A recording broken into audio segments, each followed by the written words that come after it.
প্রতিদিনই দেখি খুব সুন্দর করে ওরা কিভাবে যেন নান রুটি বানায়। তো অন্যগুলো একটু ঝামেলা আছে, তাই অন্যগুলো শেখার মতো ওরকম আগ্রহ আমার হয় না। বাট নানটা দেখে আমারও ইচ্ছে হলো যে আমি একটা নান বানাই। তো সবাই যখন চলে গেছে, কাস্টমারের একটু চাপ কম ছিল, তখন ভাবলাম আমি একটু নানটা ট্রাই করি। তো আমি গেলাম ওদের কাছে, গিয়ে বললাম আমি একটু নান বানাতে চাই।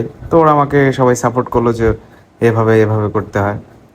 বাট চুলার কাছে যখনই গেছি, এত পরিমাণ ওটার মধ্যে হিট ভাই, হাত কাছে নেওয়া যায় না। ওরা কিভাবে যে এটার মধ্যে হাত ঢুকে আল্লাহ পাক ভালো জানে। তারপরেও অনেকবার ট্রাই করার পরে শেষমেশ সাহস করে গরমের মধ্যে হাতটা ঢুকায়ও এটা লাগাই দিলাম।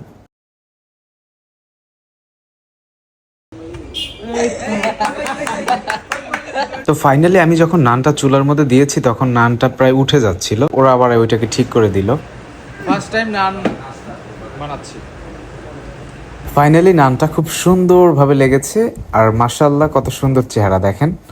ফার্স্ট টাইম এক্সপেরিয়েন্স করছি, না খাইলে তো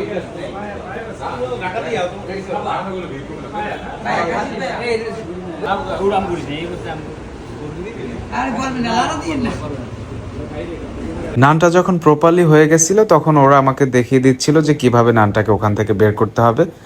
তো একটা শিক থাকে, একটা দিয়ে চেপে ধরতে হয়, আর একটা দিয়ে খুঁচিয়ে খুঁচিয়ে ওটাকে বাইরে নিয়ে আসতে হয়।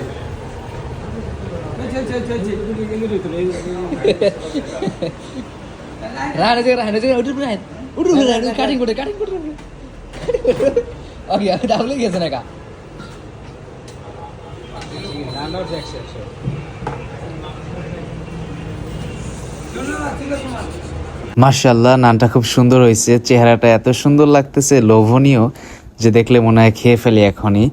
আর নিজের হাতে বানিয়েছি তাই বলে যে সুন্দর হয়েছে ভালো হয়েছে তা না, এমনিতেই নানটা অনেক সুন্দর হয়েছে। যাই হোক, সবাইকে নিয়ে এখন টেস্ট করবো। সবাই বলতেছে যে আপনি আগে খান, দেখেন কেমন হয়েছে। তো আমি তো খাচ্ছিলাম, পরে ভুলবশত আসল যে বাটারটা আর স্পেশাল যে মশলাটা সেটা দিতে ভুলে গেছি, যেটা মজাটা আনে। তো দেওয়ার পরে ওরা আমাকে হেল্প করতেছিল। তারপর সবাই টেস্ট করলাম। ওরা টেস্ট করার পরে বলতেছে যে না, আজকের নানটা ভালো হয়েছে, আপনার বানানো স্পেশালি। ওরা আমাকে পটাইছে নাকি সত্যি বলছে জানি না। যাই হোক, আলহামদুলিল্লাহ আমাদের এখানে নানটা অনেক ভালো হয় এমনিতেও। তো সবাই আসবেন, আমাদের জন্য দোয়া করবেন। আজকে এই পর্যন্তই।